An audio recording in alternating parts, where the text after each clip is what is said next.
So it is official and unfortunate. New Zealand will not be able to sail today despite being tied for first place. So we've got two races, 4 and 5, both fleet races before the event final where only the top 3 will compete. Right now, let's take a look at the course map.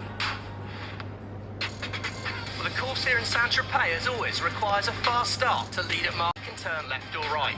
Remember, sailing boats only go at fast when they're sailing at an angle to the wind, so we see them zigzagging around the course to give themselves tactical advantage.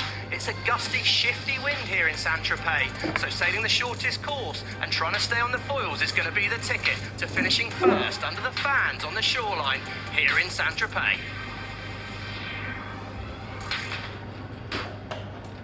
So the crowds continue to make their way on land and sea to watch Championship Sunday go down here at the France Sail Grand Prix Saint-Tropez, event number 3 of season 4. This is one of the highly anticipated events when they come to Europe, Stevie. Everyone wants to be in Saint-Tropez on Championship Sunday. Yeah, and I mean, that camera shot there showed us, didn't it? It's beautiful conditions. So here we go. Yeah, on board the Swiss boat here, Todd, and you can see it's a big day required for that team, I'd have said here, really. So we're going to see what they can do. Final 45 seconds before the start of race number 4. 2 fleet races and then the event final. Well, the positioning's pretty important now. They've got the smaller 24-metre wings here, but they've been sailing around well. It's just going to be this takeoff phase that's the really tricky bit with these wings. Comms are high at this point, well positioned. They're all quite a long way back, trying to give themselves a good run up. Left-hand side of the screen is our start line. The blue triangle there suggesting the favoured position. Australia looks pretty good for that. All the teams are long, long way back here. They're winding it up. Australia look well positioned. Canada at the top of the line and Great Britain. But how is the timing looking? I think they're late. The Australians look good. Well positioned. Expect the line to turn white and will we go on day 2 here in Saint-Tropez. Brilliant start out the middle of the line for Canada, Australia and Great Britain on the inside. I think are going to be able to hold on to that inside line and should lead us away around Mark 1. Denmark and Switzerland out the back, but it is the Canadians, the Australians, and Great Britain as they make their way to mark number 1. This is race 4 on Championship Sunday here at Saint-Tropez. Absolutely crucial moment into Mark 1. Can Canada get clear ahead? They've done it. They've managed to convert that start. They're round the British. Brilliant work by Phil Robertson and his crew there. And now they're setting up for game 2. Nice lead for the Canadians. Little more breathing room than yesterday. Remember, New Zealand not out on the water after that incident. Their boat unable to go, so it is Canada out in front, Great Britain, Australia, Spain, the USA, Germany, and France, with Denmark and Switzerland out the back. And here we've got the live speeds for all the top 3 teams, Canada, GBR and Australia. 50 kilometres an hour of boat speed. That's equal to miles per hour and knots below. Here we go, crucial stage in the race. We've heard a bit of onboard there. Annie, the strategist at the back of the Canadian boat, talking about being happy with the left turn. So she wants to come to gate 2, turn left. She'll be trying to find more wind on the racecourse and minimise the manoeuvres. They're nicely laid up here. And when you're out in front, the comms can generally be a little bit calmer. Starting here, yeah. It's come up a little bit. Voice of Chris Drake, the wing trimmer there, talking about the setup of the boat, and then Phil Robertson is chatting tactics. So they're going to turn left at this mark. GBR, they've converted that good start, hanging on to second, and we're going to start to learn about the course. A lot of the crews seem pretty keen to head out with a left turn to what we'd call the right-hand side of the course as they make their way into the wind. Canada the first through gate number 2. Emirates and GBR in second, Spain right behind them. Australia decides to split the course. Germany goes the way of the Spanish. Yesterday we saw that Mark 1 position was critical for a good overall finishing result. So that's really good news for Canada and GBR. On board with Australia there. The French also opting for that side of Jimmy Spithill in a great position right now. Not on this race, but he is sitting in the tie for second overall, as they sit in 7th. So points at a premium. Really, with Canada being out front, Stevie, this kind of changes the dynamics because they really don't have a chance to get into the final after that 8-point deduction. Yeah, I think they can't make it points-wise, but for Great Britain, they need a good day.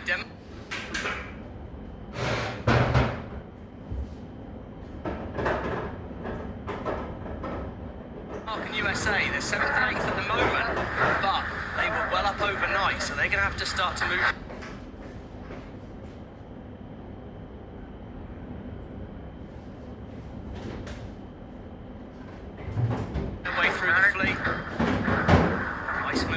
turn the boat through the wind on board Great Britain there. Great manoeuvre, and they're showing us in the lead. These ladder lines on our course here show how far the boats have progressed up the course. But Canada, here they go. They're winding the speed up. They were first to be on the foils, and they're looking pretty fast. And just a reminder on the bottom left here of our race to the final. Currently with these positions, this would see GBR take that lead spot, Australia and the Danish as well. But the Spanish are just on the edge of qualifying, so any points they can gain here are critical. A lot of points on the line, and as we see now, Canada, they're already talking about the next move, but when they turn their boat, the British will have the right of way. Tricky situation for Canada here. When they turn back, the British are going to be a problem for them. How well can they execute this turn? Turning. Single A. Canada makes the turn. Here comes Spain and Emirates GBR. Crossing. Both of those boats have the right of way, so it's all This is about gonna be judging tough. this cross. Thank you, mate. No slower than that. Chris Drapery sounding calm. He was pretty happy that he made it. Great Britain decided to turn first. Now, Canada, well lined up for gate 3.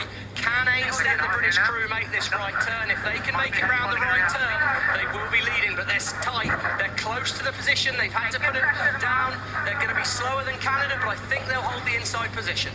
Are you surprised that Ben Ainsley didn't hold that line a little longer and maybe make it difficult for Canada? Just drive out of I think he here. just knew that if he'd made it difficult for Canada, Canada would have shot round behind them and been so much faster that he had to try and position his boat in front.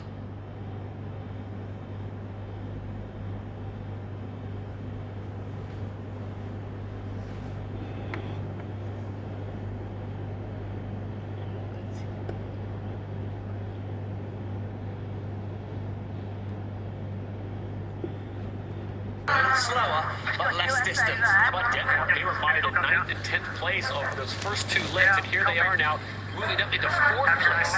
Going straight. I think it's the story of the weekend, really. Sehested's doing a great job of sailing that boat fast around the course and overtaking boats. It's been the story. If you're at the back of the pack, can you work your way through the fleet? And this top of the course, Todd, up under the fans in Saint-Tropez, there's a lot less wind. Canada, they choose to turn early and they've fallen off the foils. They're really slow.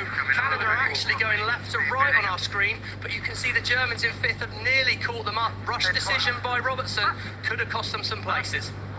So Phil Robertson making his way back down the course in 4th place. Have a look at that, Todd. Look, that's a 200-metre gain for Ainsley. Top of our screen on Great Britain. Bottom of our screen, Canada. They went round together, but a huge loss for Canada. And here we've got the wind speeds across the course. Currently, the British have the most breeze on the top of the screen, 17 to 20 kilometres an hour of pressure, while the Canadians have slightly less. Part of the reason why we saw them struggle to get back up on the foils after their incident at the top gate. This would be a huge win for Great Britain because they got a 2nd in race number 1, really fell back, got 8th in race number 2, and finished off the day with a 3rd in race number 3 yesterday. We go. Canada turn the boat. Second time they've turned on this downwind leg. They've lost a lot of distance. Looks to me like Spain are well past them. Certainly our leaderboard suggesting Canada all the way back in 4th. They are, look at that. Denmark are up to 3rd. Brilliant work for the Danish. And expect Great Britain to set up for a left turn and head back to that side of the course where they made their game before. Here they go. One last turn, and then they'll be heading up into the wind. So at gate number 4, Sir Ben Ainsley and Emirates GBR decide to go to that more favored side of the course. They have the lead. It's 2nd place, the winners of the last event in Los Angeles. Spain looking very good in 2nd. Denmark looking fast. And here come the Canadians. Look at the speed. Now, Canada dropping back was a huge gain for the Spanish team, as that currently gives them enough points to pip ahead of Australia into the final. Obviously, another race to come after this. This is big news for the Spanish team. Yeah, Stevie, I can't remember the last time we didn't have Australia in the event final. Well, Australia or New Zealand, of course. I mean, it's potentially a big shake-up for the season here. And we can see now the Danish, they choose to turn away. Australia back in the picture, but he's going to need a good result. I think at this stage, it's worth mentioning why the boat's heading off in different directions. Well, they've got to zigzag their way up the wind. That's the boat won't go straight into the wind. Try and make the Spanish life hard when we can. Anna, there you go. Anna, the strategist. She's thinking about the overall points there. She'll have the results in her mind, and she'll know that the Spanish are a threat for that final. They're the boat behind, so that make it hard. How do you make it hard? You try and block the wind to your boat behind you, because if you can give them disturbed, turbulent air, it's impossible to go as fast. 2-time Olympic gold medalist Hannah Mills, the strategist for Emirates GBR. Pressure on the nose as well as inside. Constantly feeding information to Ainsley. Yeah, when she's talking about pressure, she's not talking about the pressure they feel from the boats behind. She's talking about the wind and where you can find more wind. And this is interesting here. This is the Mark 1 to now position. Now, obviously, we expected GBR to do well. They had a good start, still in the lead. Look at the Danish. They were in 8th at Mark 1 and then moved all the way up to 4th. That's just showing how well they've sailed in this race. Head out of the boat and really looking for the puffs. They're just talking about the setup here, Todd. We're really nearly at the top of this final upwind leg. There's not a lot of manoeuvres left for the British, potentially just one more turn through the wind. And they're sailing this boat very fast. It's been a disappointing start to season 4. We had the youngster Diego Portin winning in Los Angeles with the Spanish crew, and potentially some of the, let's say, more experienced crews, such as Sir Ben Ainsley. He starts to look like he needs a result.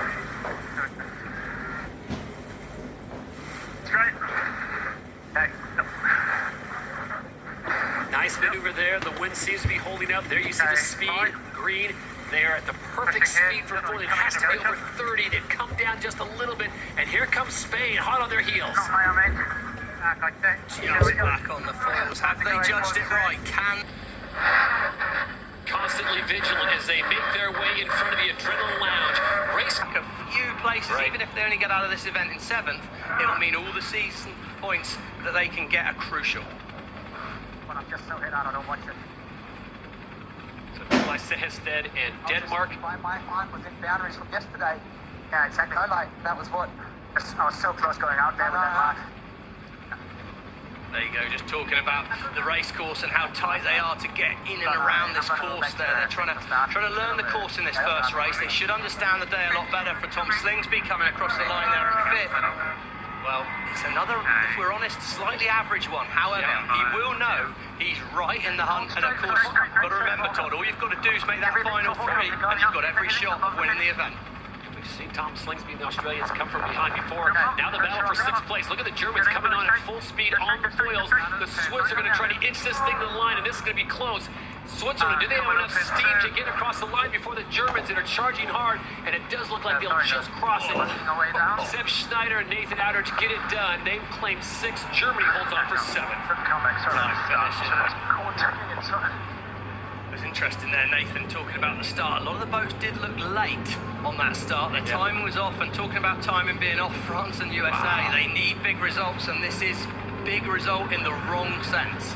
And the USA holding on. Looks like they're going to have the speed to pass France in front of their home fans here, and they're going to pick up that extra point. So 8 may make a difference if they can get a big finish on the final race. So the Americans race in 8th. France holds on for 9th, or dead last, because New Zealand not racing today. Damaged boat yesterday. I can't wait to see these results. Yeah, I've got a funny feeling that there could be like 6 or 7 teams with every chance of making it to the final. So this is going to be some race.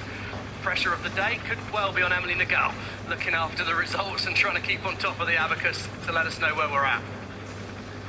All right, let's go down on the water. This time we join Emirates GBR and their tactician, Hannah Mills, the 2-time gold medalist.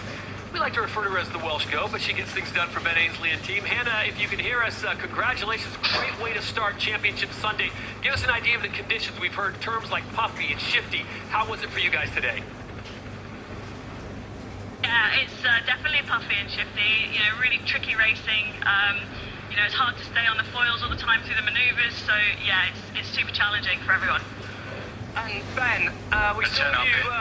All the boats were a little bit late for the start. Has it been hard to adjust to these smaller wings out there today?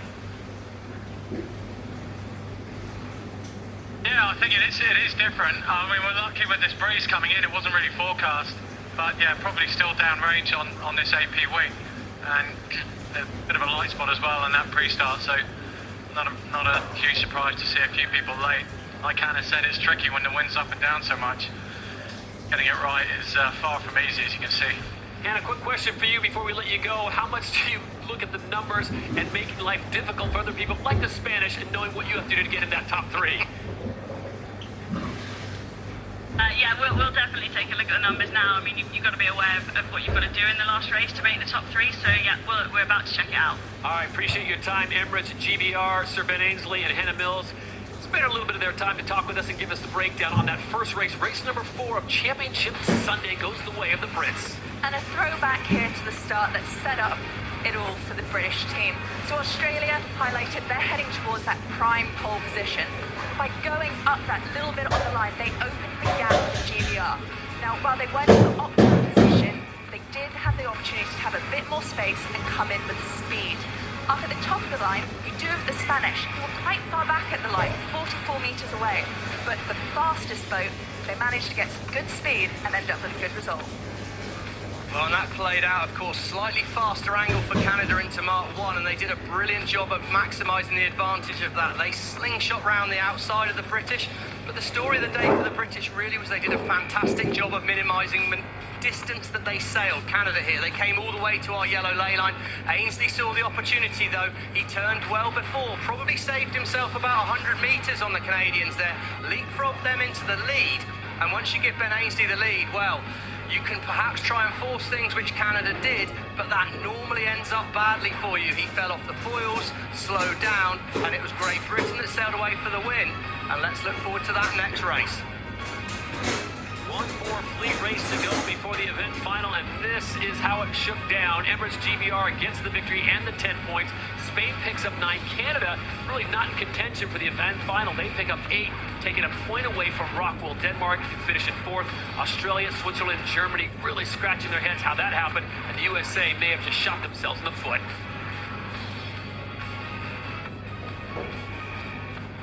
Beautiful day here in Saint-Tropez. It is day number 2, Championship Sunday here at the France Sail Grand Prix. This is the 3rd event of Season 4. Everyone's scrambling to get maximum points. One more race still to go on the Med. What a way to start. What a way to start Championship Sunday here in Saint-Tropez. We were wanting that win to come in, and thankfully it did just before racing. The teams have been up and foiling, so great news for all the fans here in Saint-Tropez and everyone tuning in wherever you are in the world. Sabine Ainsley, what an absolute legend he is on the water. We know that, but they have not been delivering. This team has struggled.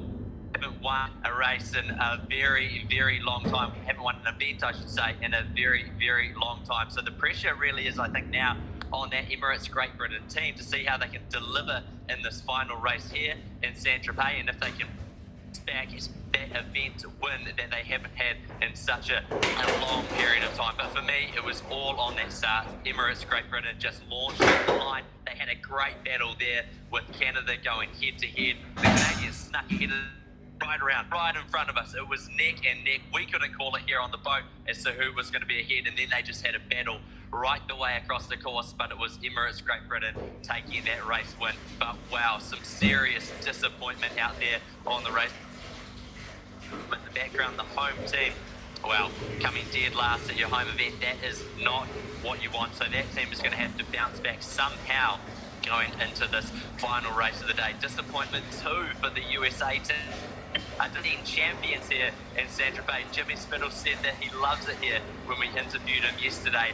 I don't know how he'll be feeling after that race today. But the good news is, for everyone watching, the breeze is here. It's here to stay. It's coming over as a hand over that Saint-Tropez shoreline, which just makes it super difficult for these teams to call where the wind is. And as I say that right now, I'm feeling it. This is the biggest gust that we've had all day. So that's great news for these 24-metre all-purpose winds. Slightly smaller than what we saw yesterday. So if this breeze keeps picking up, we're going to have good action for the final race of qualifying. Here we go.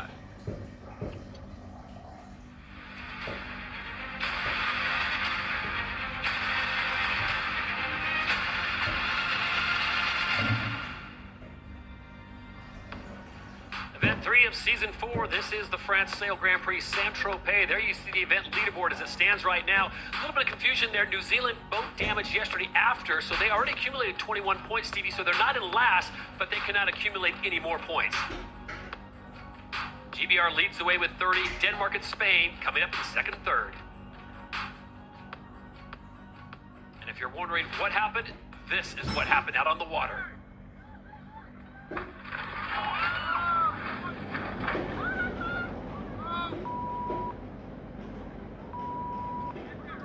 Can report that everyone was safe and accounted for, but an absolute disaster for the Kiwis as they ended day number 1 in a tie for first place, but officially they cannot race today.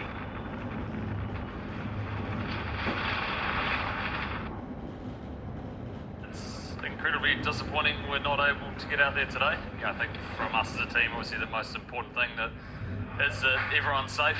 We obviously had a huge structural failure on one design piece of equipment that was due to absolutely no fault of anyone within this group. So I think the league's got to go back and have a really deep dive into what exactly happened, what exactly caused that, and also as a group we're really gutted that there aren't enough spares on site to be able to put the boat back together and get it back on the start line for today. So it feels like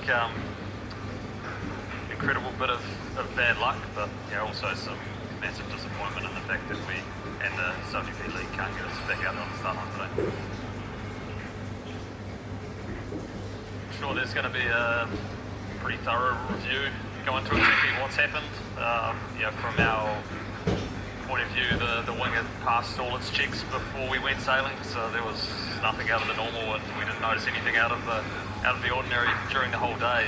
And when it actually failed was when I would think it would be quite unloaded at that time. So it must have been something that was building up during the day, and we're obviously incredibly thankful no one was hurt. Probably incredibly thankful we're a long way away from any other boats when it happened as well, because if it was, say, going down the first reach, it could have been a lot different.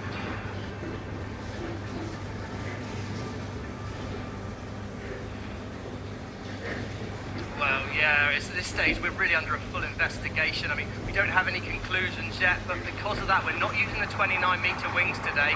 The great news is that no one's hurt. The wings have been salvaged, everything recovered from the water, and now it's really about getting New Zealand back and racing for Taranto.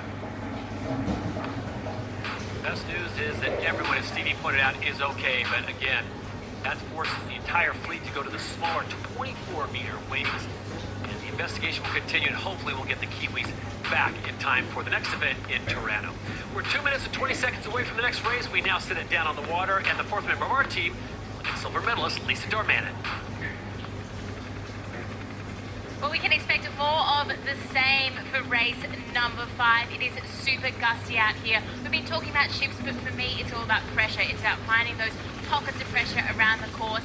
And if you fall in a hole, you can lose 5 or 6 places. So those strategists have a big job on their cards today. If anything, the wind has picked up slightly. The lulls are still big, but the gusts are bigger. We're seeing maybe 24-km/h puffs. So we should be in store for a fantastic, another reaching start here in Saint-Tropez. And Lisa, I've got to ask you about the massive gains. We saw that in race number 4 with Denmark picking it up. Is that just luck of the draw, or can you anticipate those massive gains and where they might be coming from your reporting? You can certainly anticipate it, especially at that first turning gate, because you're away from the shore and you can see it coming. So it really is like a conveyor belt. If you get on that, it can shoot you up the course. So big rewards out here for the teams that are getting it right. All right, thank you very much, Lisa. Down on the water, we'll come back to you in a moment as the race gets started in 1:10. And there you see, that is the battle. Top 3 moving on to the event final. Australia on a tie with Spain, but Australia would lose out on the tiebreakers as it stands right now. So 10 points for a win, 1 point for last place. And now everyone, Stevie, into the start box, and this is the most critical race so far. They're all critical, but this is the one for teams like the USA, teams that are on the bubble or close to it, and then the teams that are in the top 2, they got to hold on to that position. Yeah, I mean, Emirates GBR, they're in a good position here, but we wouldn't be at all surprised to see a little bit of tussle between Australia and Spain. They're well separated at the moment. We can see that pole position is the place to be, the blue triangle on the left-hand side of our screen there, but I think anywhere up the line is quite good. Australia and Great Britain are tight together. Denmark have been sailing well, and Spain look well lined up for a good start here. It's now about timing and how fast can you hit the line. Here you go, Canada. They turn the boat aggressively. Phil Robertson spinning the boat around on the Canadian boat here as they look to come in fast at the line. USA look a bit late to me, but he's coming with a late run. Can the USA time this right? 5 seconds to go to the start. Denmark and Australia out the middle of the line. Emirates Great Britain are back. It's now a fast sprint here. What timing from Jimmy Spithill on board USA, but can he hang on? He's got a slower angle to Mark 1 for here. It's just straight line, sailing across the breeze, and Roald Denmark, there they go. They speed her up, and they're looking to roll over the top. Here we go, mark number 1, the final fleet race of the day, and it is Denmark that holds on to that pole position. The USA tucks into second place with Australia off the right. USA pull it out when they need to. Australia crucially are ahead of Spain, but at the moment, Emirates Great Britain's got some work to do. They're in the pack. These points are going to be tight, so the next few manoeuvres into Gate 2 are crucial as Denmark, they've stretched away and they set things up nicely. First to turn towards Gate 2, and we know the crews are going to want to try and simplify this and get themselves straight round with a left turn. Everyone's left turn. I mean, So nice if the breeze and Mother Nature cooperate today. A penalty, it looks like a boundary penalty for Australia. That can be huge. They'll have to drop back just a little bit. But what a start for Jimmy Spithill and USA Sail GP when they needed it most. They really did need it, Tom. that's steady. All right, gonna settle it down here. Pretty calm towards that. Settle it down a bit. That's probably a good mode. Now you're out in front, you've got a bit of space. Let's get that tempo down and start sailing the boat smooth and fast, which they've done a great job of all weekend. But it's tight in the pack. USA look like they're going to be able to get round left turn, but Australia, first to move away, he's looking for space on the race course. And it's all going off in this race to the final. Currently, as it stands, the Danish, British and Aussies will be going through, but the USA is only 1 point behind Australia. So if they can get ahead here, or if Australia loses place. Right now, Lee, I gotta imagine that the USA is big fans of Spain, and they would love to see Diego Botín overtake Tom Slingsby and knock them back a point. Early stages of the race, we can see boats starting to get very slow at Gate 2. It's going to be halfway up this upwind leg that we'll get a better feel of the course here. What Tom Slingsby on board Australia has done well is find some space. He's in clear wind, but as we see our ladder lines on the course here, we can see that on the top of our screen, the right-hand side of our race course, Denmark, nearly 200 metres further pressed up the course, and a bit of a gain for them. So before we have our first crossing here on leg number 3 and race number 5, let's go down on the water. Lisa Darmanin, look into your crystal ball. Whose position do you like best with the conditions that you're seeing down there? Denmark have picked this perfectly. They've been bowled all weekend, and we know that right side is working, so they're looking really strong. But the battle is between Spain and Australia. Australia are not giving them any space because they know what is at stake here. And the Australians right on cue overtake the Americans for that second position, so that's going to make life difficult for Jimmy Spithill and USA Sail GP as they drop back to third, desperately in need of points. They're going to need to get past Denmark and Australia and have Spain maybe help them out as well. Tight here. What I noticed there was Great Britain have done a nice job of finding some space. They've moved up to 5th, which will be good news for them as we're on board Australia here. Tight moment in the pre-start there. That was a big aggressive bluff from the British, but Slingsby responded quick enough, got away. No love lost there. Here we are on board the front of the British boat. We can see now Australia must keep clear. Right, back that. Yeah, back that. Dangerous, Australia, penalty. Pretty clear instructions from Ben Ainslie to the umpires there as to what he thought was happening, or should be happening more like. But now look at this, the wind has got a little bit light on the top of our screen. Australia, they've closed right up behind Denmark, but the USA, they do not have the right of way in this situation, but they're coming in fast and have made some gains. Britain, they look slow, there's not a lot of wind where Great Britain are at the moment. It's definitely light up under the fans on the shoreline. Gate number 3 in the final fleet race, and then the top 3 are going on to the event final. Australia, they opt for that right-hand side where they just came from. Denmark goes to the other side. It looks like Spain. What are they going to do? They're going to follow the Americans, or they're going to follow the Danes? They're going to follow the Danes. Danes at least has been saying this decision up is crucial. These next few seconds, whether or not you find wind could be so important. And Eric Heil on board the German boat, he looks set to play spoiler as he's closed up on the British, still behind them, but could well end up with a split at the top of the course. It's going to be about who finds more wind, and at the moment, Seherstad, bottom right-hand corner of our screen, the Danish boat turns, but they're moving away nicely. You go all the way back, Stevie, to practice day on Friday. The Danes have just looked so consistent. And just shown right here, race to the final, Danish still leading the charge. Australia and GBR tied on points in second and third. And Spanish dropping a little bit further back. They're going to be pushing hard here to close that gap and hopefully gain a point. Well, the Spanish team might not make the final, but this is a good follow-up from their win in Los Angeles. It wasn't just a fluke. They've set well all season. They're second overall in the season standing as we talk, and they've put together a brilliant performance. Very young, talented team. They've got a lot of work to do here. They're probably relying on a mistake from the British to have any hope. big dip behind there by Rottwell Denmark, and they've got to watch out for Jimmy Spithill now. Denmark don't have the right of way.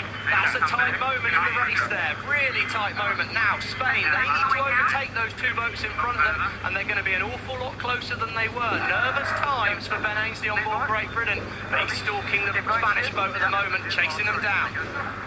And once again, Tom Slingsby in Australia pulling an absolute Houdini after the last race looking terrible, finishing in 5th again, and he somehow is finding his way, Emily, into that top 3. We've seen the Australians sailing well all week. Yesterday we saw them as one of the fastest boats on the upwind legs. They're also one of the best at manoeuvring. Same with the Danish. They're both gaining a lot of distance in these manoeuvres when other teams less so. Not sure you get his heart rate up until he's properly nervous before these last couple of races. Anyway, it's not an operating temperature, Todd. And while we talk about the Australians, how they find a way to get to the front, Spain looking good, Emirates GBR looking good, Denmark's been consistent, Stevie. I hate to do it, but France on their home waters, they have just looked awesome. Yeah, well, we talked about the big thing in that position swap. You know, they're back in 9th. They swapped one of their back 3, which I think both the boats that have swapped their back 3, you know, the driver, the flight controller, or the wind trimmer, Switzerland and France, they're both struggling in these tricky, gusty conditions, and it is a huge change to make. The Americans, as they move past on that position, they pick up a spot into 3rd now, so they're 2 points out of making the top 3.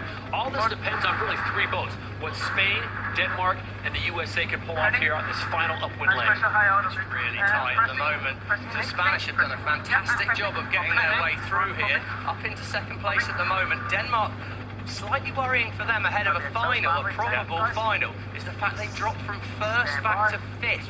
You kind of expect the leading boat historically is stretched away. Denmark won't be happy that they've got themselves caught up in the middle of the pack again. As we can see, Emirates Great Britain showing in 3rd at the moment. They'll like what they see if that happens. But right now, they've got to watch out for the boats coming back from the top of our screen. They have the right of way, but the ladder lines suggest that Great Britain are further up the course. Nice gains for Spain, nice gains for Great Britain at the moment. Aggressive from Australia, look at that, he turns his boat directly on top of the wind for Spain and Australia, trying to block the wind to them, trying to slow them down, but ultimately trying to stay in the same patch of water as his rivals, as we see Great Britain have to dip behind Jimmy Spittill's USA.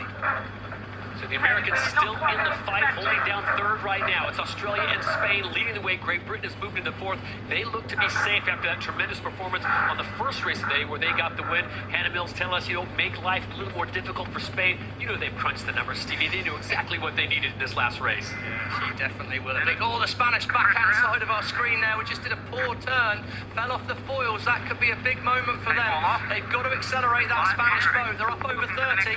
Should be foiling. I think we go with them. Okay, so we're watching them. We're on a match. On a match, that means they just want to try and stay directly on the wind, directly in front of the Spanish and slow them up. But the battle here is for Denmark. Exactly, Stevie. Right now, with Spain in 2nd and Denmark in 5th, that would actually see the Spanish leapfrog and end up into the final. So all the pressure right now is on the Danish overtaking. There we go. See, bottom left-hand corner there. Spain and Denmark 34, but it's important to remember that whoever finishes ahead of whoever in the last race will win a tie-break. So Denmark, this could be disaster if they can't make one more game. They've sailed so well all weekend, so well at the beginning of this race, but just one slight slip, one slightly slow leg, and they're now under a lot of pressure. 3, 2, 1. Okay, rudder's coming off. It looks like Tom Slingsby has done enough. Remember yesterday, they won race number 2. They backed it up with an 8th in race number 3, so they've been up and down all over the table this weekend. But when it counted most, race number 5, the 3-time reigning and defending champions, the Aussies, come to race 5 in Saint-Tropez and pick up a win. Oh, it could be crucial. We just saw the USA had lost a few positions. I think Denmark are through. They could even jump ahead of the British here. Denmark has the right of way at the mark. He can slow the British up if he wants to. He's going to try and make it hard here. What does the Danish need to do? I think he just needs to finish 4th. Oh, he's pushing him. Here we go. He's pushing the British off. Not enough, though. Ainsley keeps the boat flowing. Ainsley's boat will foil first. Emirates Great Britain from here. They should be able to get up on the foils and lead in 3rd place, but it's tight to the finish. And Denmark, oh my word, if Germany can get Denmark, that could be crucial for Denmark. That could be it. That could have been a huge mistake by the Danish to try and hunt the British. I think if they'd finished 4th, it would have been enough. Emirates GBR with just enough speed as they cross the line in third place, and it is Germany that grabs called fourth Eric Heil place. as the spoiler as well, and a fourth Denmark. That's disaster. I think I didn't do great at school. I think that's enough to me. Might lose another Spain point. are going to be on the tie break, and at the last mark, Denmark. Oh no, this is disastrous. Yeah, This is so Switzerland. painful for the Danish fans. Man, this place is hard to sail in. Yeah. There you go. Understatement of the day. This place is hard to sail at as Denmark was dejection. locked into the top three, and they just drop anchor on the final leg to fall out of the top three. I don't think he had to try and hunt the British. Fourth was enough though, Todd.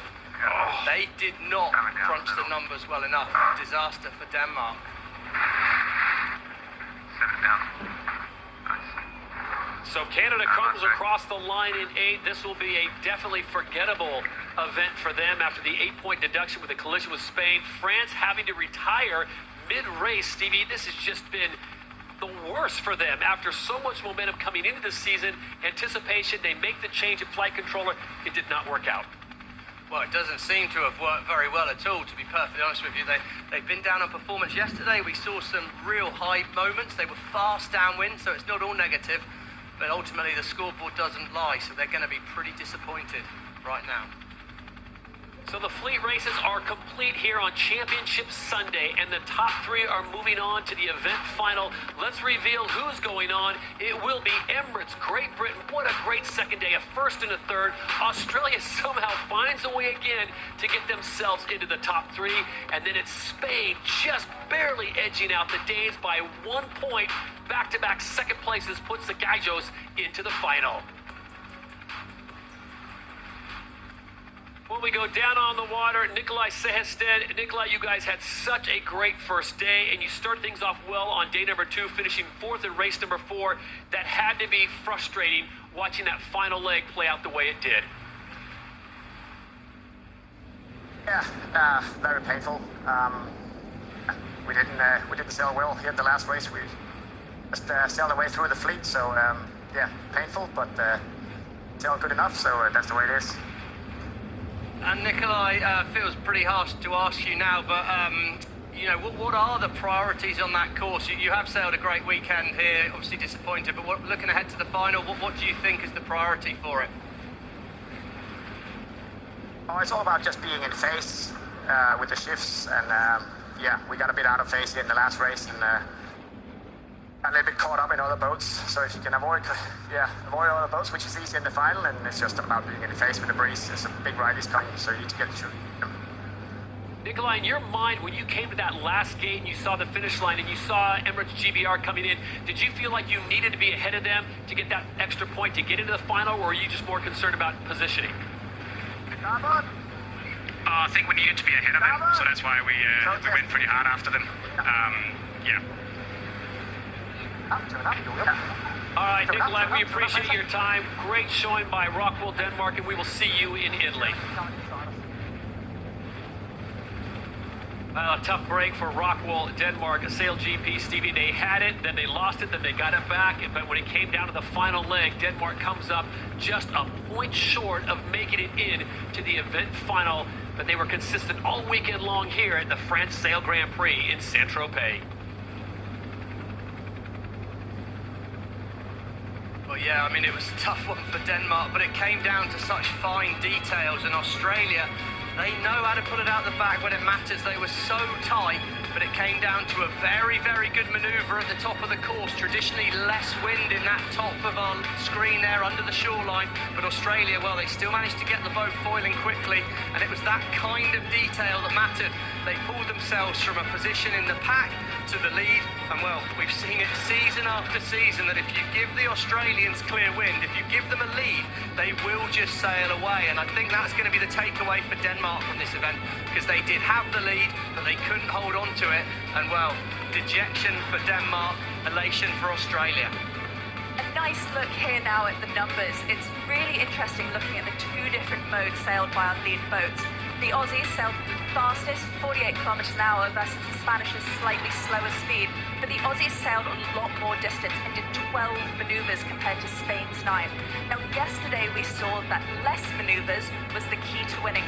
But today, it wasn't so. It was a lot more about staying up on the foils as much as possible and sailing to the right area of the course, even if that meant an extra maneuver. Well, it's always about the details, isn't it? And you know, if you do them well, if you do the manoeuvres well, they don't hurt you as much. And in this pre-start, it was tight again, but the timing of the fleet back was a lot better. But it was that bunch in the middle that had the drama. Denmark, Australia, and Great Britain. Well, it was Denmark that won the fight here, did a fantastic job with their positioning. USA did come through on a charge late. Jimmy Spithill put all his money on red, timed it well, but it was Denmark won the start, but they just couldn't convert that into the result they needed for the rest of the race. So 5 fleet races up, 5 results down, and they were all over the board. You had Australia winning, Great Britain winning, USA winning, New Zealand winning, but it was the Aussies that picked up 2 victories out of 5, and they have punched their ticket into the final alongside of Emirates GBR and Spain.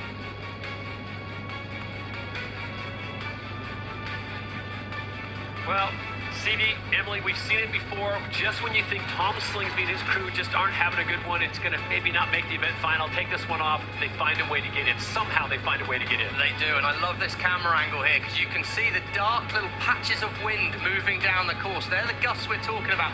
Mainly in that middle part of our screen, we can see some darker patches of wind, and that's opportunity, Todd. So for someone like Tom Slingsby, even if he is in the patch, he knows he can find a gust of wind, find space, get himself back in the race.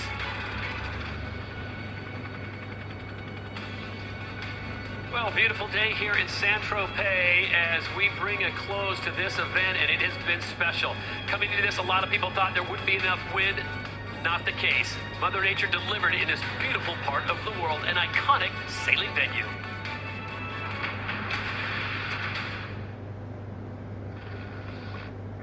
And there they are, Emirates, Great Britain. Wow, what a day here on Championship Sunday for Sir Ben Ainslie and that Emirates Great team. Did it before that last race. They put themselves in a good position and they needed to deliver to get into this 3-boat final, and that's exactly what they did. I talked to Ben earlier in the week and I said, what's going on with the team? You didn't have a good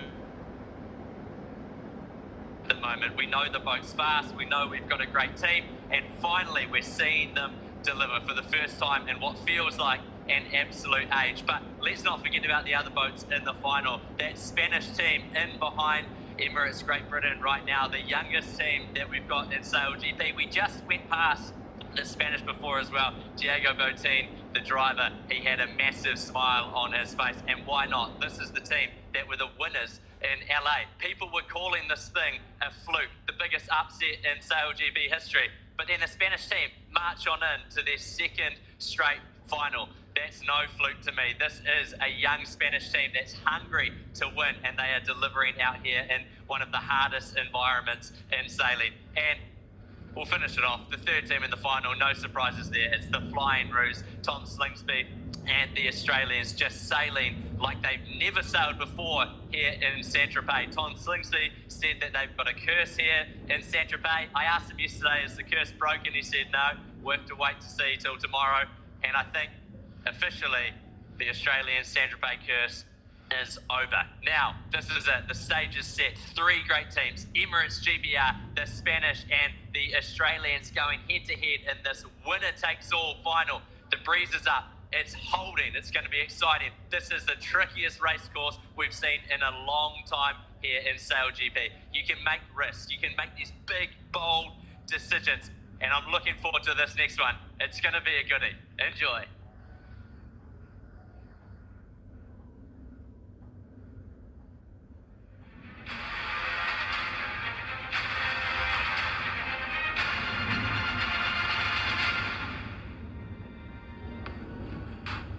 Championship Sunday here in Saint-Tropez. This is the France Sail Grand Prix. Todd Harris, Steve Morrison, Emily Nagel, and Lisa Darmanin with you as we bring the curtain down on the France Sail Grand Prix.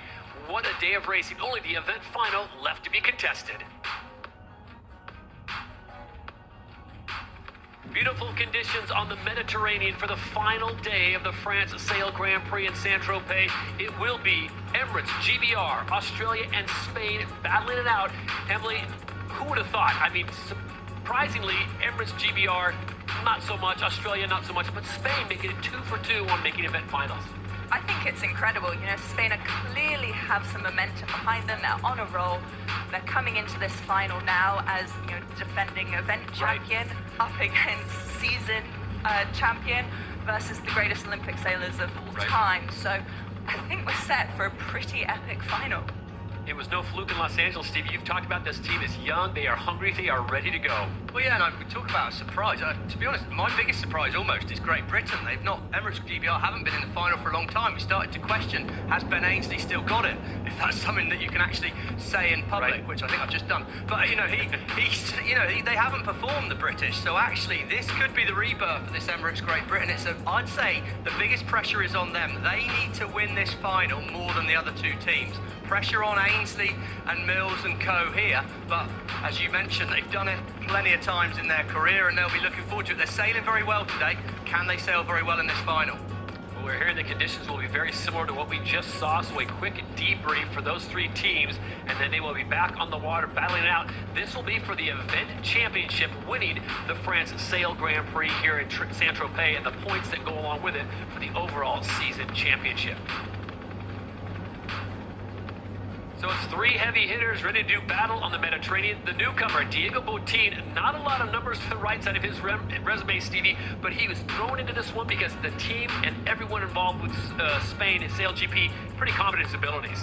Well, and we've seen on a world stage he can perform. He's performed in Sail GP. He's going to be happy to go again. So Spain in the event final for the second event in a row. Tom Slingsby, Emily, he's won it all. He's seen it all. He's been there. Exactly. He knows what he's doing when it comes to a final, and we know a lot of teams are a bit nervous going up against him because when he's got space, he's quick.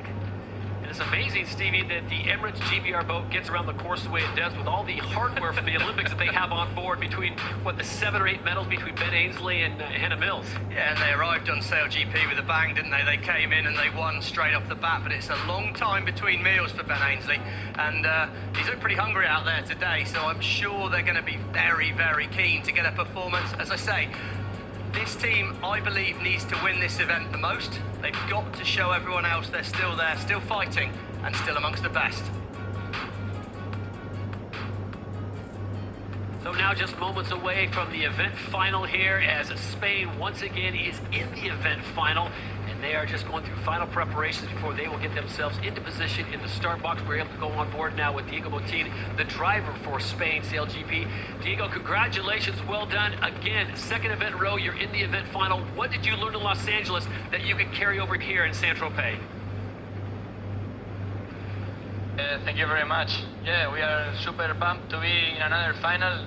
We are trying to see what's important to do now. The conditions are very different to LA, and now it's completely boiling, and we'll give our best and see what happens. Diego, you seem to find some extra speed in that second race today. It looked like you'd found maybe a slightly faster setting for the boat. What's the secret? Yeah. To be honest, I don't know. I don't think we are faster. I think the Aussies have very good technique, but we got a very good path on the after right bottom turn on the turn on the second upwind, and we got quite nice gains there. Diego, be honest with me now. If we take you back to day one, race number 1, when you had that slight little get-together with Canada, did you ever think you guys would be in the final racing against Great Britain and Australia? Yeah, I mean, after yesterday we knew we had chances, but to be super honest, another quite unexpected one. So, super pumped, and we're gonna try to take the chance. And a lot of these final races, Diego, we've seen how important it is to be first at Mark 1. Do you think that is the most important thing today, or is it a little bit different with these gusty conditions? Yeah, I think being first in Mark 1 is very important. But I also think that with these gusty conditions, anything can happen. Big losses and big gains can be made. So we need to. It's not gonna end until the finish. So full focus until the end. Thanks, Diego. Well, go and get yourself ready. We look forward to seeing you racing. Good luck, mate. So Diego Botín, the driver for Spain Sail GP, into the final for the second event in a row. Can they make it 2 for 2? And that would really put the pressure on the rest of the fleet, Stevie. And, you know, we didn't question that win in Los Angeles, but we were wondering if they could back it up, and they've answered that question. More than answered it. They're sailing very well, and I think, you know, we've seen all season, they've been performing well. That win was a huge monkey off their back. And yeah, now it's another chance to lay down a real marker here, and it's really that whole battle of age against, age and experience against youth and enthusiasm. So it's going to be fantastic to see how it does play out, because with Australia and Great Britain in the final, it's not going to be an easy one. The heavy hitters and Spain ready to do battle on the Mediterranean. The three-time reigning and defending champions Australia, they are set and once again in familiar waters in an event final. Tom Slingsby and company. Tom, you've had some up and down results this weekend in France, a couple that you usually aren't used to being at the bottom of the table and mixing a few fives, but when the time came, you guys delivered on that last race. Did you know it was going to come down to race number 5 that you'd have to be in that top 2 or 3 position to get into the final? Yeah, we did know it was going to come down to that final race, just how close the points were after the 3 races yesterday. The top 6 were separated by 2 points, so we knew that the last race was going to be really important. Yeah, the guys did an amazing job. We had plenty on. It was high fever, but everyone performed and executed really well, so I'm really proud of the group. Yeah, it was a good performance, a good comeback in that race again. And Diego said he thinks you're the fastest boat out there. So do you feel this environment of the final should suit you more than that fleet racing situation? Very, very kind of Diego, but honestly, it is so patchy out here. Look, you get a gust and you just get ripping, and when you find the holes, the amount of times I've been stuck up in a hole at the top mark at this venue is unbelievable. I think I've got the record for that. So, look, when we're in breeze and going well, we're confident. We feel we back ourselves. But that top mark is danger zone. It's got danger written all over it, and even if you've got a nice lead, getting out of there is not simple. So, yeah, keep your eyes on that spot. Hey, Tom, we got to ask you before we cut you loose after this one, the difference between going from the 29-meter wing yesterday and then you make the drastic change to the 24 in almost identical conditions. Yeah, the 24-meter wing is a lot nicer. I understand why they go the 29-meter wing, because it guarantees us sort of plenty of power if the wind does die out. But we've got great breeze here, and the 24-meter wing is a lot nicer to sail. Boats are ripping, manoeuvres are a bit easier.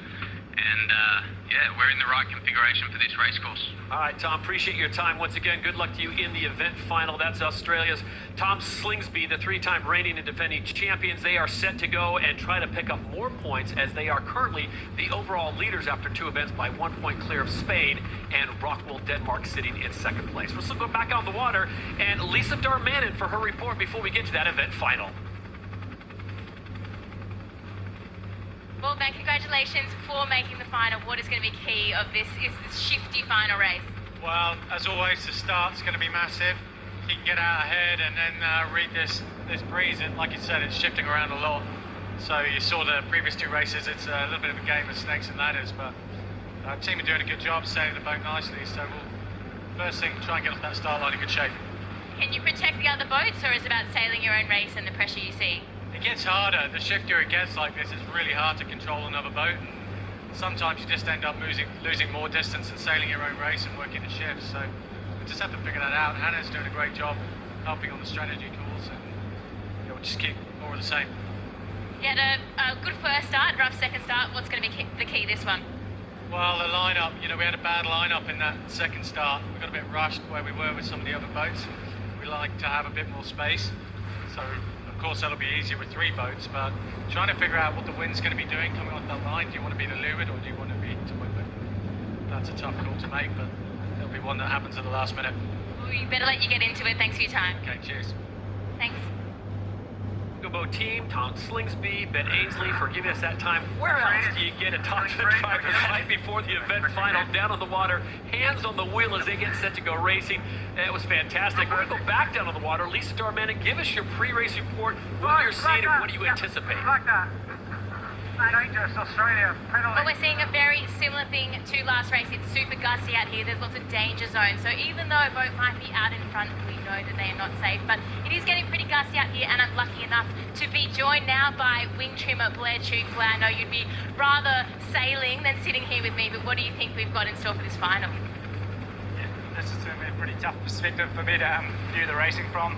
But like you say, the wind's really patchy. It's actually just pulsing right now as we see it. So yeah, boats are on the right configuration. I really think it's going to be the team that gets off the start line fastest with, when it comes down to a 3-boat final, you really want to be the team that's going the fastest right at the gun and then leading to Mark 1. And from there, just trying to stay in the pressure. It's so up and down, as you heard the skippers say just before, so it's that team that manages it from there on in. And lining up for that start, is it a lot easier than a general fleet start because there's just way more space? Yeah, I think it is. Some teams suit it better. Our starting technique last season really went towards that. You'll see some of these teams might go for more of a run-up. Some might come for a little bit more conventional, but there's definitely less boats to manage, so it's just more on the time and distance for that boat on the start line. We'll hand it back to the guys to take us through and see who does that run-up start. Yeah, look forward to it. All right, thank you, Lisa. We'll get set now as we come up on 90 seconds to go before the start of the race. First, we've got Spain. Emily, they are talented indeed. Yeah, we've got a really young, talented team. We've got the same lineup as we did in LA. That's Diego, Yol, Florian, Nicole, Young, and Bernardo. So a really strong team, all young and super enthusiastic. And how about the Aussies, Stevie? Well, I think if you've watched SailGP, you know the drill on this boat. This is probably, one of the most well-known and experienced crews on the boat. I think big pressure on Tash Bryant to have her head out of the boat, and big pressure on the wing trimmer, Carl Langford. I mean, Blair didn't allude to it, but I think that how well you trim the wing through these changeable conditions is also a hard job today. And of course, Emirates GBR looking for that big win here. Stevie, they have got so much experience, so much talent on this boat.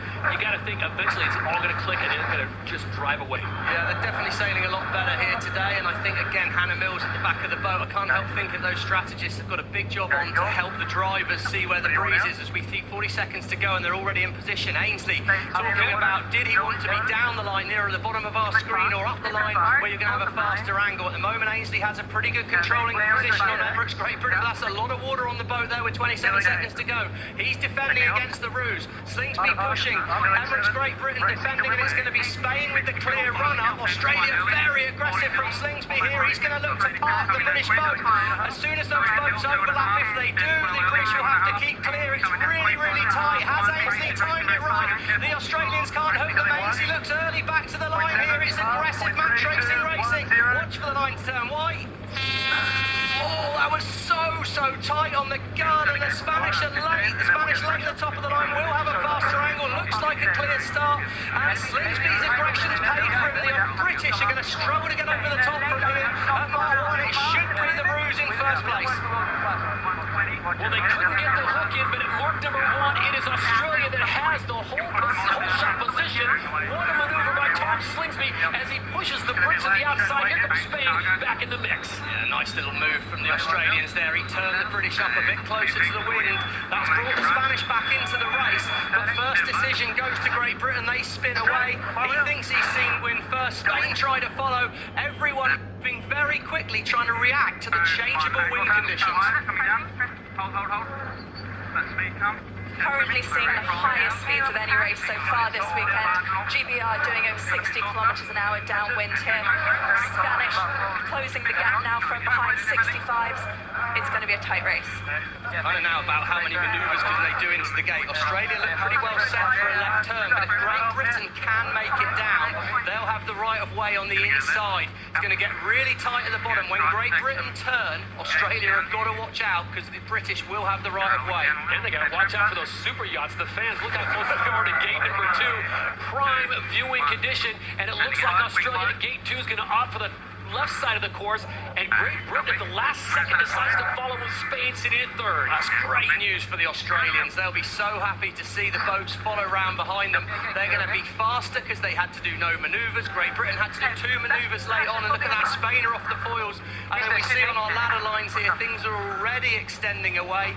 And if we can get down the water to Lisa and Blair and see whether they like the side of the course that Australia are going to. Put pressure out of this. Yeah. Well, Ryan has been working all day, but I think Australia's going to be pretty happy where they are. They can basically stay between the mark and the other boats. Blair, would you be pretty happy for Australia right now? Yeah, that was a pretty strong start. They executed their first leg really well and going the right way, and they've got them covered right now, so it's going to be a tough road back, for, especially for the Spanish from here, but I think even for GBR, Aussie have really got a hold on this one. The British boat were looking really strong, but they had a big wobble on that downwind, and that almost cost them the race. Yeah, they really did. They pushed a little bit too hard there. I think they did the right thing driving before Australia, but yeah, I think Parker might have pushed a little bit hard there, but yeah, it's going to be a tough road back from here. Tough road back, but I remember the grand final last year saying that the New Zealand boat was out of it and they got to back within 5 metres, so I think there's plenty of race left here. As we come up towards the Saint-Tropez shoreline, Tom Slingsby said how nervous he was of that gate 3, where there's less wind, it's gusty, it's shifty. That's where the opportunities are going to come. Of course, you'd rather be in first place right now, and we can see already Australia in a match race just trying to stay between himself and the other boats. And all of these manoeuvres are crucial. Right now, Australia are the fastest boat by 2 kilometres an hour, but it's that foiling percentage that is critical. So far, in all of the manoeuvres, the Aussies have kept up on the foils the most, they've accelerated the quickest out of it, and right now sailing almost straight up the ladder line. Shows how shifty the wind is, Emily, doesn't it? They just managed to almost sail straight up the course. The wind's turned back and they faced away, but expect a manoeuvre from Australia soon as they're on that yellow line, the ley line.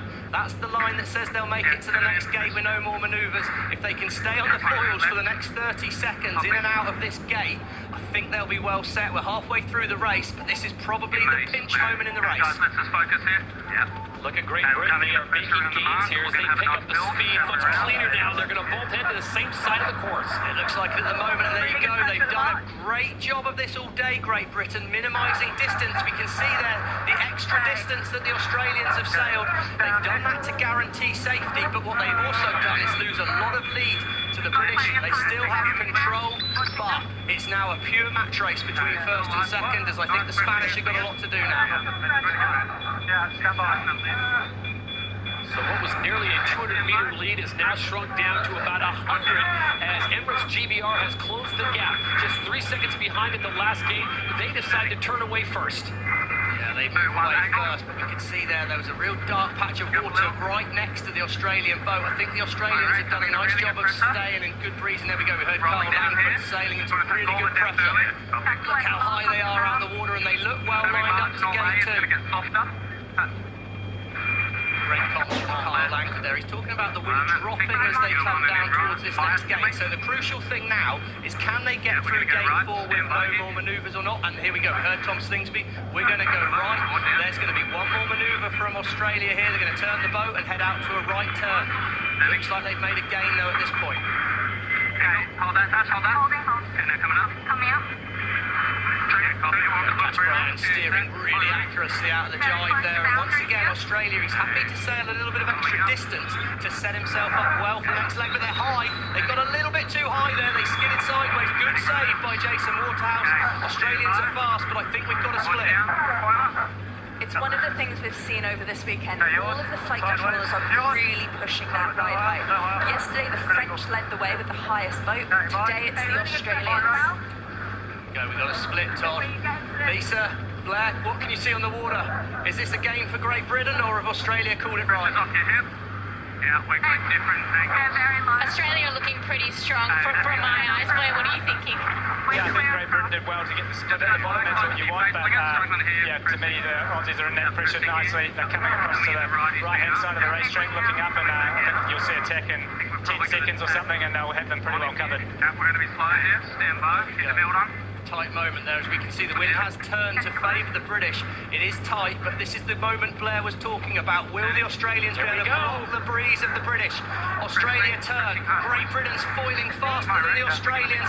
Can they come alongside? If they can get overlapped alongside the Australians, going to have to keep their... Here we go, Australia have got to get out of the way. Crucial moment here. It's going to be a protest from Ainsley. Look at him. Oh, there's no drama with the acting skills there from Ainsley. What a moment. Brilliant move. He's got the wind blocked.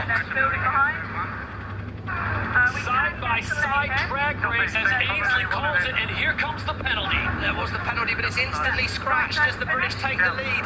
But crucially, We've got now one more manoeuvre for the British. Look at Ainsley, points out the breeze. It's all about this next manoeuvre. Australia turns, here we go. So it is all on here in the penultimate leg. It is this leg and then a right-hand turn to the finish line, and the championship will be decided. Great Britain in the final leg as they approach this upwind, puts on the afterburners and gets past Australia. What a move. And critically there, in their final manoeuvre, they did stay up on the foils. The Aussies dropped off and lost a little more distance. Well, we said the pressure was on, but if they can make this final right turn, it's going to be theirs. They've got a nice lead. Pressure's on, Todd, but they've delivered. Absolutely stood and delivered at the most critical time as Sir Ben Ainsley, Hannah Mills, the rest of the crew delivered a masterful performance just when you thought they were out. Emirates GBR comes sailing back and they pass the Flying Ruse. Give the win to Emirates GBR in Saint-Tropez. Turns out they've still got it, Todd. Yep. Awesome work. Well, there you go. Ben Ainsley said it Saving the well. best for last, Stevie, out of nowhere. And you saw the angle that they had coming up just after we heard reports that right side was more favorable. It looked like Australia had played the cards right. And out of nowhere, I think they even caught Tom Slingsby side by surprise. Well, they certainly caught Lisa and Blair by surprise because that all changed so quickly out there on the water. And Blair said what was really good was that the Emirates Great Britain managed to get the split. They managed to get sailing a different direction. We're going to go left while they go right. And that was crucial. It gave them the opportunity. And they made the most of it.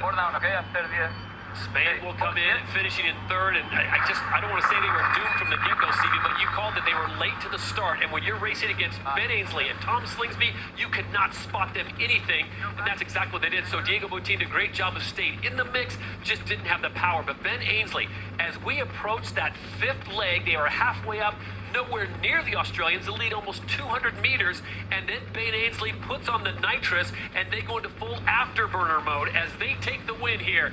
It is Emirates GBR. They win the French Sail Grand Prix in Saint-Tropez. Turn off, huh? I'll jive. What do you want us to do?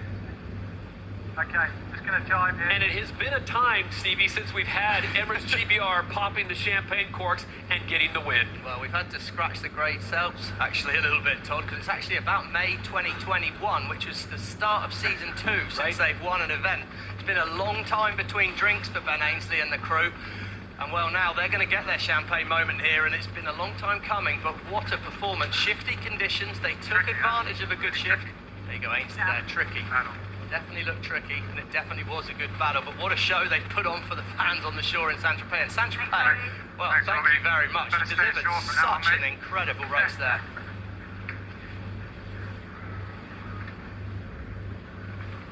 Wow, what a day of racing. Just when you thought it was Australia claiming yet another victory, just getting into the final, it is Emirates GBR raising the ghosts of the past, and they scorch the course and get into the final and win it all.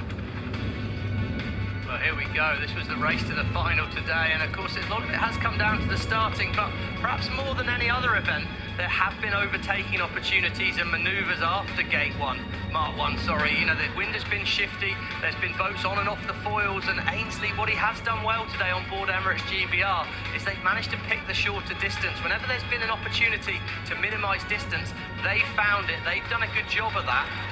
And that has helped, because anytime you did make a mistake, you fall off the foils with these extra manoeuvres, it just makes life very, very hard for you. As the day's gone on, the British, when they started well, then we saw the resurgence of the Australian crew. We showed them flex their muscles before the final again. They were back in the pack early on in the race. But again, the shifty wind means even if you're in the pack, even if you were a little bit back, there was opportunity aplenty if you could execute manoeuvres well. And well, if there's any team that can do that, it's Tom Slingsby and his Australian crew, Tom. Got to take hats off, though, to Spain. They go home to Championship Sunday, not afraid of the big moment. They finished in a second to get themselves into the final for the second event in a row. As you pointed out, Australia winning race number 5, they punched their ticket in. But for the Spanish, they are really showing us something.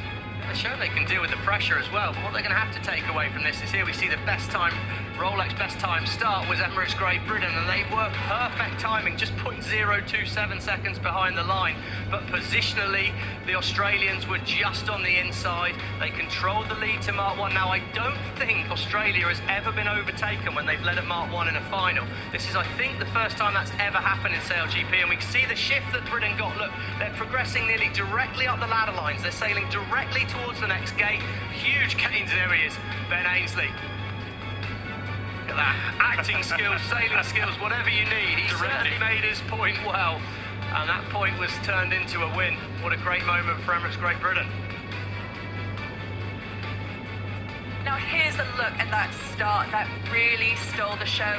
GBR and Australia were focusing on each other, kind of leaving the Spanish to do their own thing, which it makes it even that more impressive that GBR nailed their timing. They were exactly on the line and going faster than both of the other boats. It doesn't get much better than that for a start. Unfortunately, that puts Spain out of the picture. But then look at these numbers, and you know what? GBR really deserved to win this, because not only were they the fastest boat on the water by 1 kilometre an hour, they also sailed the shortest distance and stayed up on the foils longer than both of the other teams, while still doing an extra manoeuvre. Wow, what a day of racing here in Saint-Tropez as Emirates GBR gets the win. They get into the final, and they come from behind and pull off not the unthinkable, but an amazing result as they get the 10 points. Australia finishing in second on the 9 points, and Spain making it to the final. They finish in third and pick up 8 championship points for season 4. Oh, beautiful scenery, but let's digest it. Let's talk to those who were involved in today's battle. We'll start with Spain SailGP. Diego Botín for the second event in a row. Diego, you and your squad make it into the final. It was a tough start for you, but you guys battled on. What was the difference in today's race and not being able to get the win like you did in Los Angeles? Yeah, obviously we didn't start quite well. Our timing, we were 2 seconds late in the start, and yeah, when you are in windward, obviously that turns into a very weak position. So from there we tried to make a couple of moves, but yeah, the Brits were always shutting them down, and they did a perfect job of sailing the course. So yeah, big congrats. Big congrats indeed, and what a start you've had so far to season 4. There's not a lot of time now until you head to Italy. Presumably the team are feeling very confident and very happy at the moment. Yeah, it's an unbelievable start for us. We couldn't imagine such a start, and yeah, it feels a bit that we are getting the most out of everything. But yeah, the team is feeling super pumped, and probably tougher times will arrive, but we are super happy about the start of the season. Well, don't hang your heads, Diego, because you guys were in a position that 7 other teams would have loved to have been in, and now you look towards Taranto. The big question is, can Spain make it into their 3rd final in a row when you get to Italy? We will see. Everything can happen. Diego, appreciate your time. Congratulations to you and your crew, and we will see you in Taranto. Spain SailGP for the 2nd event in a row. They make it into the final. Stevie, this time they don't win it. He called it. I mean, you can't spot, that 2 or 3 seconds to Tom Slingsby and Ben Ainsley and hope that you're going to be out in front. Well, it comes down to such small details, and they're going to have to be very, very happy. They will see themselves way up on that leaderboard again. Brilliant for their season, but also really good, I think, because they'll have a lot of lessons to take away from this event. So here's how it all shook down. It is Emirates GBR. They take the 10 championship season points to add to their lot. Australia, they came into this event in 1st place overall. They have 9 points, finishing in 2nd. Spain again in the final. They'll pick up 8. Rockwell Denmark just missing out. They finished in 4th, just ahead of the USA, who finished in 5th. And it's France, Germany, New Zealand. They're going to have to bounce back big in Italy, and Switzerland and Canada rounding out the 10. Australia SailGP are the 3-time reigning and defending champions. Tom Slingsby, that was one heck of a race. At what point in that race did you think, I think we got this thing locked up, or were you always keeping your head on a swivel knowing that Ben Ainsley was still in the hunt? I didn't think we had it locked up. This venue is just so patchy and shifty, and felt like we were doing really well. We were sailing great.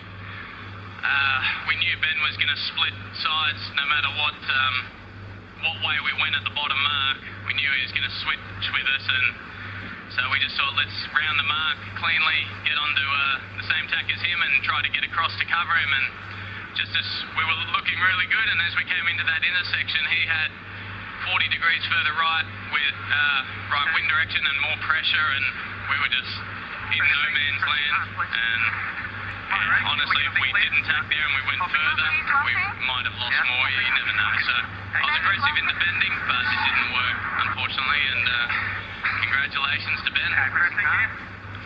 Yeah, well, they certainly made quite a point of acting out, very upset with them in front of you. Ben Ainsley's possibly up for an Oscar after that one. But yeah, another great result for you, Tom. And I suppose looking ahead to Taranto, you'll be feeling the team's in pretty good place. Yeah, we did. We sailed really well. Really happy with everyone, and yeah, as everyone seems to know, we haven't done well here in Saint-Tropez, but this is a great result. We're off to a great start in the season. We're sailing well, so looking forward to Taranto. Tom, appreciate your time, and you guys going to Taranto now with a 2-point lead overall in the championship, so well done to you. We will see you in Italy. Tom Slingsby in Australia Sail GP, finishing in second place. A little bit of dejection on his face, Stevie. It looked like they may have had that thing locked up, but not for an amazing race from Emirates GBR. They get it done. Hannah Mills, Ben Ainsley, the entire crew. You can mention them all because they all did an amazing job of getting that win.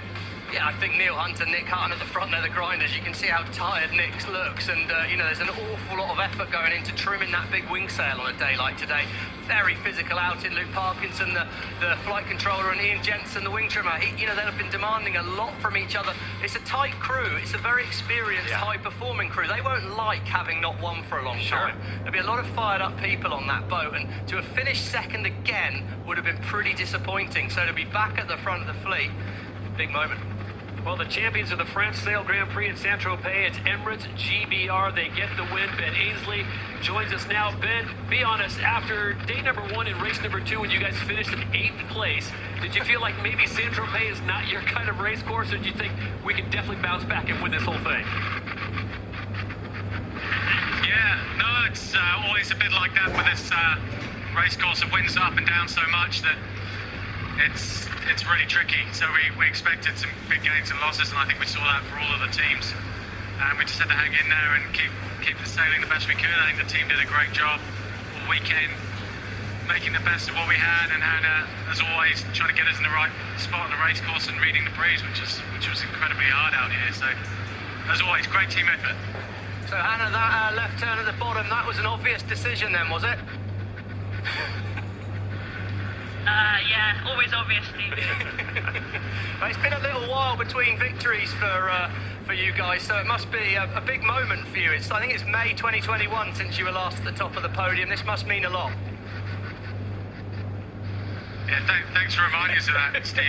But, yeah, you're right. It has been a while, and it's been a frustrating one because you know we've obviously got a great team, and there were times there where just things weren't going our way.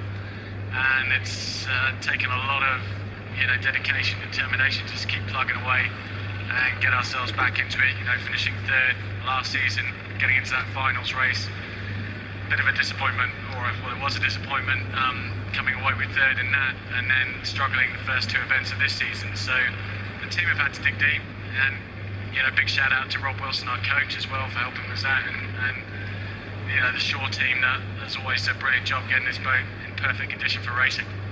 All right, Ben, we appreciate it. Go get some work on that right arm because you had a good workout on that near collision with Australia. But congratulations nonetheless as Emirates GBR get the win. They take the title here at the France Sail Grand Prix in Saint-Tropez. What a crew, what a team effort, Stevie, and I think they said it right. Everyone had a part in that, and they got it done in the most critical time against the big giant. The Flying Roos looked like they were on their way to another victory. They will love that, I'm sure, and I'm pretty confident. We can see them standing up here. It's been a while since they got to do this, but they have done it a fair few times in their past, so I'm expecting a successful job of dealing with this celebration and collecting of a prize.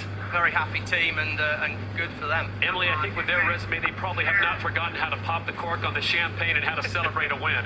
No, I think they know what they're doing, and they're pretty happy to be back up there.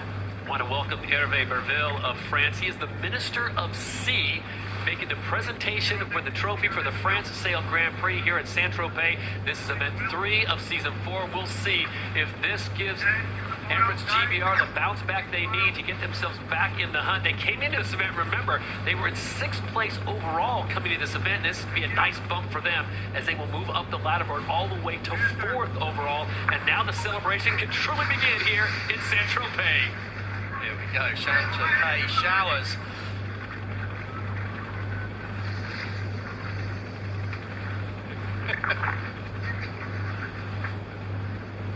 And it's been a long time coming for Emirates GBR, but they get it done.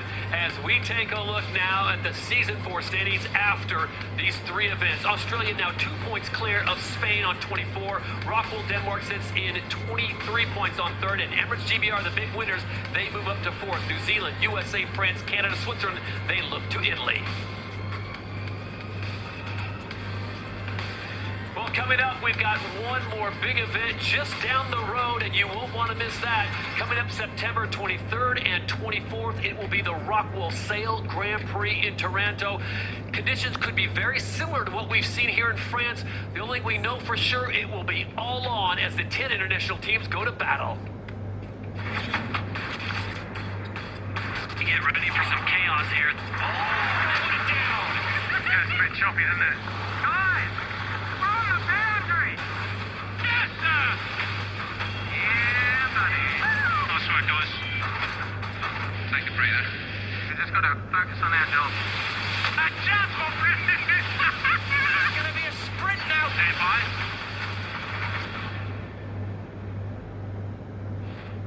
And before we say goodbye, Emily Nagel, final thoughts, we look to Italy.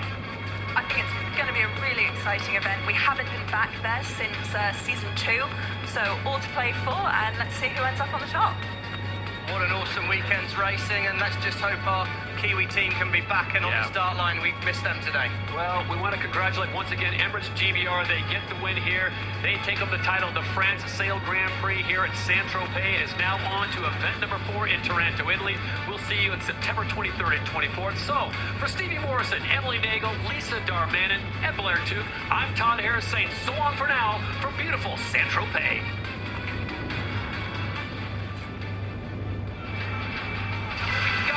On day 2 here in Saint-Tropez.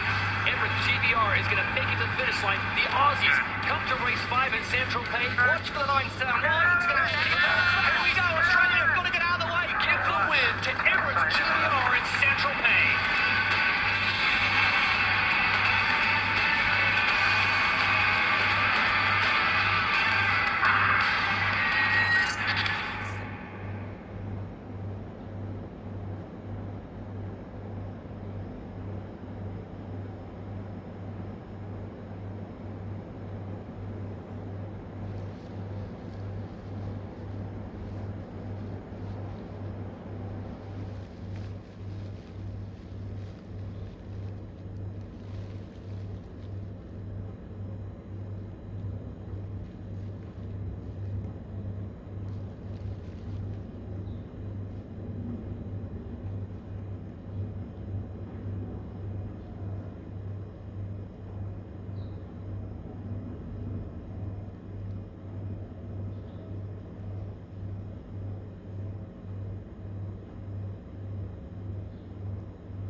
It's already